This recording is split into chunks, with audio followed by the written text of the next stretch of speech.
আসসালামু আলাইকুম। আজকে আমি আটা দিয়ে চুলায় তৈরি করব দোকানের মতো পারফেক্ট পাউরুটি। ঘরে থাকা সামান্য উপকরণ দিয়ে এই রকম নরম তুলতুলে পাউরুটি আপনারা ঘরেই তৈরি করে নিতে পারবেন। এই ভিডিও প্রথম থেকে শেষ পর্যন্ত দেখার অনুরোধ রইল। আশা করছি আপনাদেরও ভালো লাগবে। ভালো লাগলে লাইক কমেন্ট শেয়ার করে দিবেন। তাহলে চলুন শুরু করি। প্রথমে একটা বোলের মধ্যে নিয়ে নিচ্ছি আটা 1.5 কাপ। আটার পরিবর্তে ময়দা নেওয়া যাবে। আর দিয়ে দিচ্ছি সামান্য পরিমাণে লবণ। আর এখানে নিয়েছি ড্রাই ইস্ট 1.5 চামচ।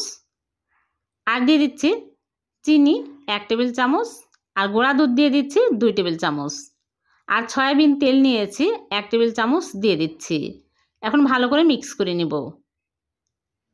তারপর এখানে আমি লিকুইড দুধ নিয়েছি হালকা কুসুম, অল্প অল্প করে দিব আর মিক্স করব। দুধের পরিবর্তে হালকা কুসুম পানি দিয়েও মেখে নিতে পারেন, তবে দুধ দিলে বেশি টেস্টি হবে খেতে।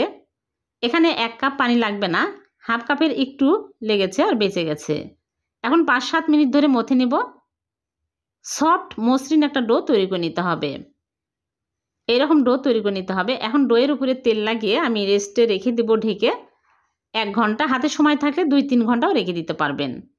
কোনো ঢাকনা দিয়ে গরম স্থানে রেখে দিবেন, তাহলে সুন্দরভাবে ফুলবে।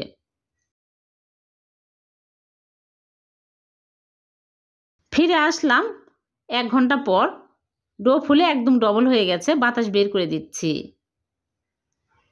তারপরে ফিরিতে নিয়ে আমি বড় করে মোটা করে রুটি বেলে নিব।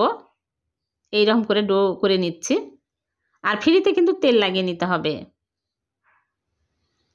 এখন আমি বেলে নিব।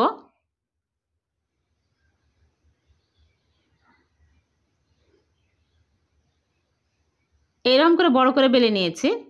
এখন আমি 2 সাইডে ভাঁজ করে নিব এইরকম করে।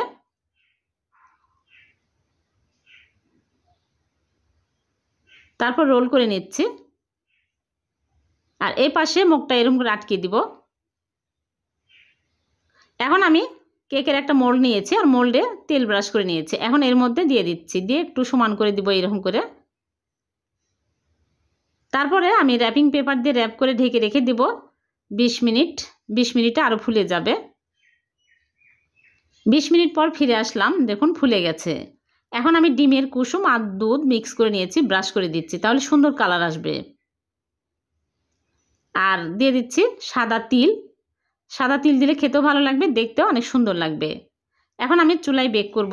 আগে থেকে একটা কয়রা বসিয়ে দিয়েছি আর কয়রা 5 মিনিট প্রিহিট করে নিয়েছি। একটা স্ট্যান্ড বসিয়ে দিয়েছি, স্ট্যান্ডের উপরে আমি মোল্ড বসিয়ে দিলাম, দিয়ে ঢেকে রেখে দেব 30 থেকে 35 মিনিট একদম লো আঁচে।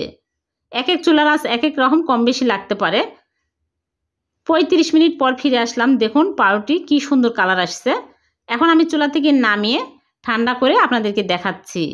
হয়ে গেল বাড়িতেই তৈরি দোকানের মতো পারফেক্ট পাউরুটি। উপর দিয়ে আমি ঘি ব্রাশ করে দিচ্ছি, তাহলে সুন্দর লাগবে দেখতে, খেতেও ভালো লাগবে। দেখলেন তো বাড়িতে কত সহজে পাউরুটি তৈরি করা যায়।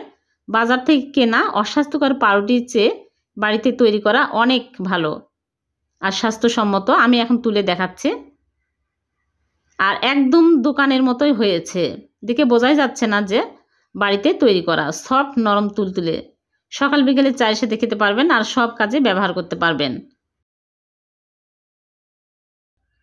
আপনারা এই ভিডিও প্রথম থেকে শেষ পর্যন্ত দেখবেন, তাহলে আপনারাও এরকম পারফেক্ট পাউরুটি তৈরি করতে পারবেন। খুবই সহজ, যে কেউ বানাতে পারবেন। অনেক সফট আর নরম তুলতুলে। ভালো লাগলে লাইক কমেন্ট শেয়ার করে দেবেন। আর এইরকম সহজ নতুন নতুন রেসিপি পেতে চ্যানেলটিকে সাবস্ক্রাইব করে চ্যানেলের সাথে থাকবেন। আর পেজ থেকে দেখে থাকলে পেজটিকে ফলো দিয়ে রাখবেন। আবারও দেখা হবে নতুন কোনো রেসিপিতে। সে পর্যন্ত ভালো থাকবেন। আল্লাহ হাফেজ।